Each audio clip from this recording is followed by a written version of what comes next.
தீபம் அகர்பத்தி ஒரு தெய்வீக அனுபவம். பக்தி ஒளி நேயர்கள் அனைவருக்கும் வணக்கம். இந்த நாள் இனிய நாளாக அமைய வாழ்த்துக்கள். இன்னைக்கு ஒரு ரொம்ப அற்புதமான ஒரு ஸ்தலத்தை பத்தி பார்க்க போறாங்க. நிறைய நம்ம கேள்விப்பட்டிருப்போம். ஒவ்வொரு வருஷமும் ஆருத்ரா தரிசனம் அப்படின்னாலே நம்ம ஞாபகத்துக்கு வரக்கூடியது அப்படின்னு கூட சொல்லலாம். நேரம் கெஸ் பண்ணியிருப்பீங்க யாரை பத்தி நம்ம சொல்ல போறோம்னு. மரகத நடராஜர் இருந்து அருள்பாலித்து வரக்கூடிய உத்தரகோச மங்கை அந்த ஸ்தலத்தை பத்தி தாங்க பார்க்க போறோம். இதனுடைய சிறப்பு, இந்த கோவில்ல வழிபடுறதுனால என்ன பலன் அப்படிங்கிறத நம்ம இந்த பதிவுல பார்க்க போறோம். பொதுவா உத்திரம் அப்படின்னா நம்ம நிறைய அதுக்கு பொருட்கள் உண்டுன்னு வச்சுக்கோங்களேன். உத்திரம்னா உபதேசம்னு பேரு. உத்திரம்னா ருத்ரன், ருத்ரம் அப்படிங்கிறது ருத்ரன் அப்படிங்கிறதும் உண்டு. உத்திரம் அப்படின்னா தாங்குதல் அப்படிங்கிறது அதனுடைய பெயர். உத்திரம் அப்படின்னா மேல் நோக்கி தாங்கு பிடித்தல் அப்படிங்கிறதும் பேர்.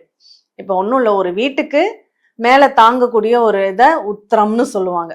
கிராமப்புறங்கள்ல எல்லாம் ஒரு தூண் இருக்குன்னா அந்த தூணை உத்திரம் அப்படின்னு சொல்றது உண்டு. அப்போ அது தாங்குதல் அப்படிங்கிறது தான் அதனுடைய பெயர்.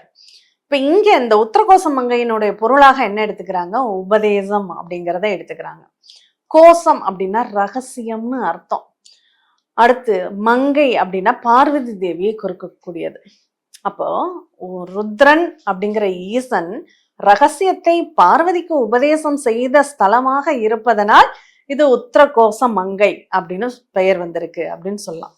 சரி, இதுல ரொம்ப முக்கியமான ஒரு விஷயம் என்னன்னா, இந்த கோவில் எப்போ உருவானதுன்னு யாருக்குமே தெரியாது. அந்த அளவுக்கு சிவபெருமானின் முதல் திருக்கோவில் அப்படின்னு சொல்றத இந்த தென்னாடுடைய சிவனே போற்றின்னு சொல்றாங்க இல்லையா, அந்த தென்னாடுங்கிறது இந்த உத்தரகோசை மங்கை தாங்க.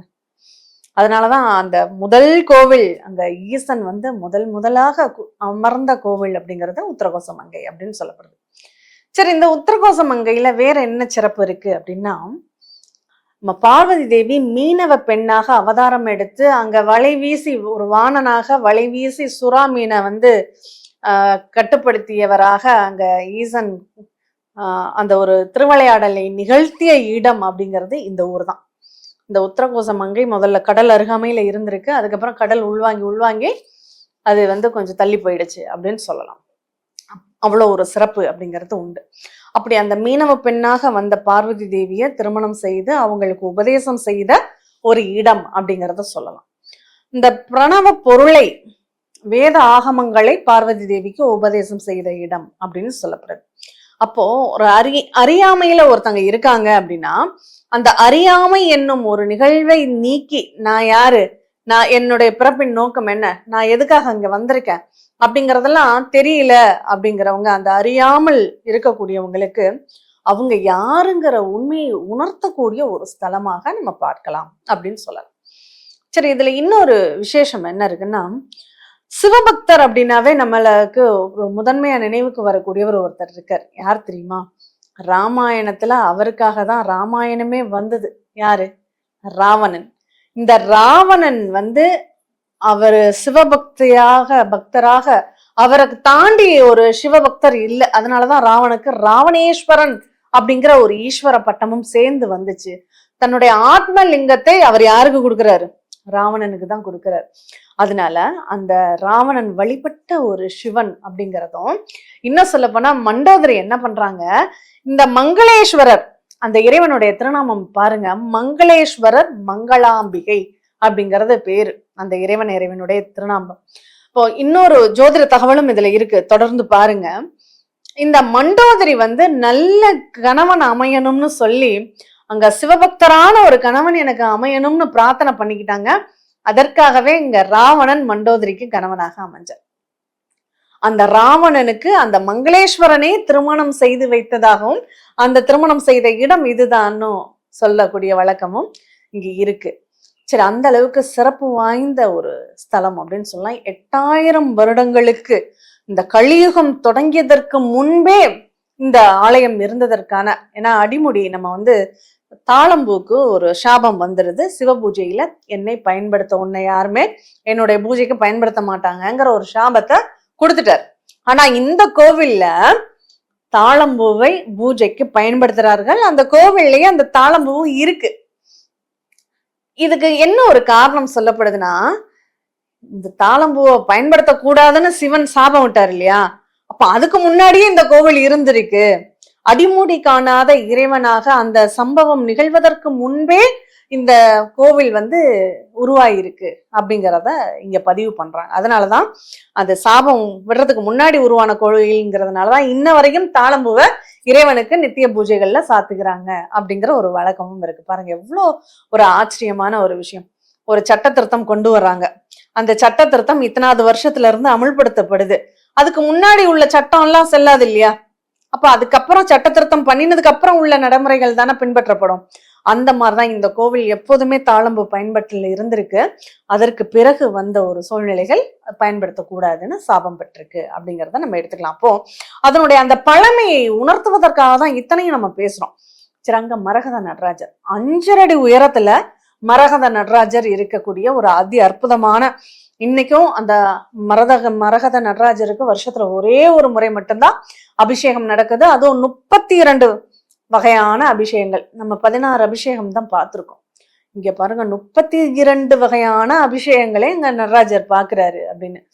அதுல சந்தன காப்போட தான் எப்போதுமே இருப்பார். அந்த ஒரே ஒரு நாள் மட்டும்தான் சந்தன காப்பு களைய பெற்று அங்க பூஜைகள் அப்படிங்கிறது நடக்கும். சரி, இங்க இலந்தை மரம் தாங்க 3000 வருஷம் பழமையான இலந்தை மரம் இன்றளவும் இருக்கு.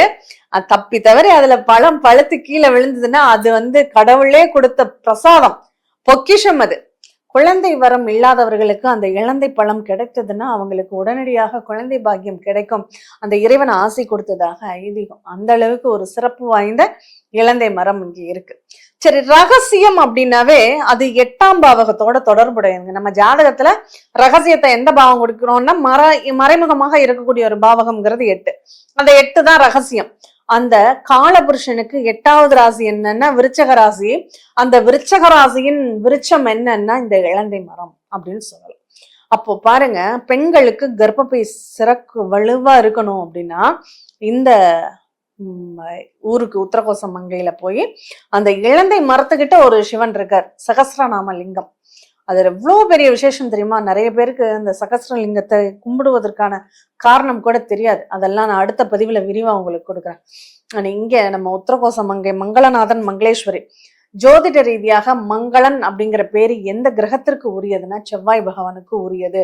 அப்ப யாருக்கெல்லாம் கடுமையான செவ்வாய் தோஷம் இருக்கு, இந்த செவ்வாயினால பிரச்சனைகள் இருக்கு, செவ்வாயினால பாதிப்புகள் இருக்கு, செவ்வாய் தோஷத்தினால வாழ்க்கையே வீணா போச்சுங்க அப்படிங்கிற ஒரு அமைப்பு இருக்கிறவங்க, அதுவும் குறிப்பா உங்களுடைய லக்னத்திற்கு 8இல் செவ்வாய் இருக்கா, கட்டாயம் நீங்கள் செல்லக்கூடிய ஒரு ஆலயம் இந்த உத்தரகோச மங்கை கோவில். நம்ம நிறைய சிவன் கோவில்கள் இருக்கு, நிறைய பரிகாரங்களை பத்தி பார்த்துட்டு இருக்கோம். ஏன் ஒவ்வொரு கோவிலுக்குமான சிறப்புகளும் ஜோதிட பரிகாரங்களையும் நம்ம அங்க கொண்டு வர்றோம் அப்படின்னா, இப்போ நிறைய பேர் கேட்டிருக்காங்க, ஏன் பரிகாரம் ஒரு தடவை கோயிலுக்கு போனா நடக்காதா, திரும்ப திரும்ப போகணுமா அப்படின்னு. நமக்கு பசிக்கிறது திரும்ப திரும்ப பசிக்குது இல்லையா? ஒரு தடவை சாப்பிட்டா பசி போயிடுதா? கிடையாது. அப்போ இறைவனுடைய நம்ம செய்த வினைகளினுடைய செயல் அன்னன்னைக்கும் நம்ம ஏதாவது ஒரு விஷயத்துல ஒருத்தங்களை காயப்படுத்துறதோ, நமக்கு தெரிஞ்சோ தெரியாமலே ஒரு ஜீவராசிகள் நம்மளால காயப்படுறதோ அழிஞ்சு போறதோ ஏதோ ஒரு விஷயங்கள் கர்மாங்கிறது ஏற்பட்டுக்கிட்டே தான் இருக்கு. அப்ப அதை நம்ம கழிச்சுக்கிட்டே இருக்கணும். நம்ம நிறைய பார்த்திருக்கோம் பாருங்க. இந்த இடம் பிரம்மா வழிபட்ட சிவன், இது அகத்தியர் வழிபட்ட சிவன், இங்க சூரியன் வழிபட்ட சிவன் அப்படின்லாம். ஏன் அவங்க எல்லாம் வழிபாடு செய்யறாங்கன்னா, எந்த இடத்தில் வழிபட்டால் அவங்களுக்கு விமோசனம் கிடைக்குமோ அந்த இடத்துலதான் அவங்களுக்கு கிடைக்கும். இப்ப நம்ம பிச்சாண்டவராக சிவபெருமான் பிச்சை எடுக்கிறார். ஏன்னா அந்த அகந்தைங்கிற 5வது தலையை, பிரம்மாவினுடைய 5வது தலையை கொய்தற்காக அந்த தலையை திருவோட மாறிடுச்சு. அப்ப அது நிரம்பணும். அவர் எங்கெங்கயோ அலைஞ்சாரு, பிச்சாண்டவராக அலைகிறாரு, நிறையில. காசியில அன்னபூரணி இட்டதுக்கு அப்புறம் தான் அந்த பிச்சை பாத்திரம் நிரம்புது. அப்ப ஏன் காசிக்கு போனாதானே விமோசனம் கிடைக்குது? அந்த மாதிரிதான் ஒவ்வொருத்தருக்குமே அவங்களுடைய சாபங்கள், அவங்களுடைய பாவங்கள் எங்க போனா தீரும் அப்படிங்கிற அந்த கணக்கு இருக்கு. அந்த இடத்துக்கு போகிற வரையும் அவங்க கோயிலுக்கு நிறைய பேர் சொல்லுவாங்க, இவன் பிள்ளைக்கு செவ்வாய் தோஷம்னு சொன்னாங்க, நான் எத்தனையோ கோயிலுக்கு போய் எவ்வளவோ பரிகாரங்கள் செஞ்சிருக்கேன், சாதாரண பரிகாரமும் செஞ்சிருக்கேன், இப்போ 2 நாளைக்கு முன்னாடி ஒரு அம்மா சொல்றாங்க, நான் எவ்வளவோ பரிகாரங்கள் செஞ்சுட்டேன், பெரிய பரிகாரமும் பண்ணிட்டேன், சாதாரண பரிகாரமும் பண்ணிட்டேன், என்ன பண்ணியும் என் பிள்ளைக்கு விமோசனம் கிடைக்காது, நீங்க அதனால இப்ப கோயிலுக்கு போறதே விட்டுட்டேன், ஜாதகம் பார்க்கறதே விட்டுட்டேன்றாங்க. அது ரொம்ப ரொம்ப தவறான ஒரு கருத்து. இன்னமும் உங்க கர்மா கழிக்கப்படவில்லை அப்படிங்கறத நம்ம இந்த இடத்துல புரிஞ்சுக்க வேண்டியது இருக்கு. அப்ப இன்னமும் நீங்க தொடர்ந்து பயணிக்கணும் அப்படிங்கறத நம்ம இங்க தெரிஞ்சுக்க வேண்டியது இருக்கு. அப்படிப்பட்டவங்க இந்த ஆதி சிவன், ஆதி சிதம்பரம்ங்கிற இந்த உத்தரகோச மங்கைக்கு என்னென்ன பெயர்கள்லாம் இருக்கு தெரியுமா? ஆதி சிதம்பரம், சதுர்வேதபுரம், இலந்தைபுரம் அப்படிங்கறதும் இருக்கு. இன்னும் தட்சிண கைலாயம் அப்படிங்கிற பேரு பாருங்க, கைலாயம்ங்கிறது சிவபெருமானுக்கு உரையுது. தட்சிண கைலாயம் அப்படிங்கிறதையும் இங்க பேராக கொடுத்திருக்காங்க. பத்ரிகாரண்யம் அப்படிங்கிற பேரும் இங்க சிறப்பு பெயர் அப்படிங்கிறது இருக்கு. அதே மாதிரி வியாக்கிரபுரம் அப்படிங்கிற ஒரு பேரு, ஏன்னா வியாச முனிவர் பயன்படுத்திருக்காங்க, வியாக்கிர பாரத முனிவர் வழிபட்டு இருக்காங்க, அதனால வியாக்கிரபுரம் அப்படிங்கிற பெயர்கள்லாம் அவ்வளவு சிறப்பு பெயர்களாக இருந்திருக்கு. அப்ப இன்னும் இந்த உத்தரகோச மங்கை சிவனை பத்தி சொல்லணும்னா சொல்லிக்கிட்டே போகலாம். மங்களேஸ்வரர் மங்களாம்பிகையாக அந்த செவ்வாய் தோஷத்தினுடைய தாக்கத்தை நிவர்த்தி பண்ணக்கூடிய ஒரு இறைவனாக இங்க இருக்கிறதுனால செவ்வாய் தோஷத்திற்கான முதன்மையான பரிகாரம் அப்படிங்கிறதையும் நீங்க எடுத்துக்கலாம்.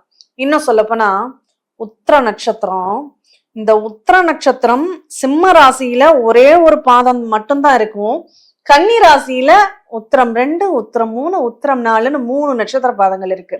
அப்போ இந்த உத்திரம்ங்கிற அந்த கன்னி ராசியில் வரக்கூடிய அந்த ராசிக்கு உள்ளவர்கள் இந்த செவ்வாய் தோஷத்தினால பாதிக்கல இருக்கீங்கன்னா நீங்க தாராளமா இந்த உத்தரகோச மங்கை போய் வழிபாடு பண்ணலாம். இந்த மாதிரி நிறைய தகவல்களை நம்ம சொல்லிக்கிட்டே போகலாங்க. அந்த அளவுக்கு சொல்ல சொல்ல இன்னும் மாணிக்க வாசகருக்கு தனி சன்னதி அப்படிங்கிறது இருக்கு, அக்னி தீர்த்தங்கள் போன்ற பல தீர்த்தங்கள் அந்த இடத்துல இருக்கு. அவ்வளோ ஒரு சிறப்பு பெற்ற இந்த உத்தரகோச மங்கை ஈஸ்வரனை நம்ம வழிபடும் போது சர்வ மங்களம் கிடைக்கட்டும் அப்படின்னு ஒருத்தங்க பெரியவங்க ஆசீர்வாதம் பண்ணுவாங்க. அந்த சர்வ மங்களமும் நமக்கு கிடைக்கணும் அப்படின்னா இந்த மங்களேஸ்வரர் மங்களாம்பிகையினுடைய அனுகிரகமும் நமக்கு கிடைக்கணும்.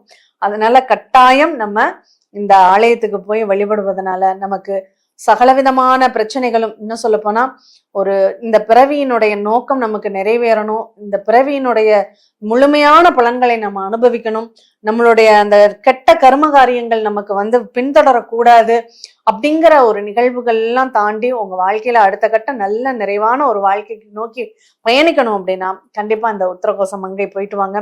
உத்திரம்னா உயர்வுன்னு அர்த்தம். நம்ம வாழ்க்கையில அடுத்தடுத்து ஒரு உயர்வான நிலையை மங்களமாக நம்ம பெற வேண்டும் அப்படிங்கிறதுக்காக உத்தரகோச மங்கை அப்படிங்கிற ஊருக்கு போயிட்டு வந்தாலே நமக்கு எல்லாம் நிறைவாக கிடைக்கும். இந்த உத்தரகோச மங்கையில இன்னொரு சிறப்புக்குரிய ஒரு ஆச்சரியமான ஒரு தகவல் ஒண்ணு இருக்கு. என்ன தெரியுமா?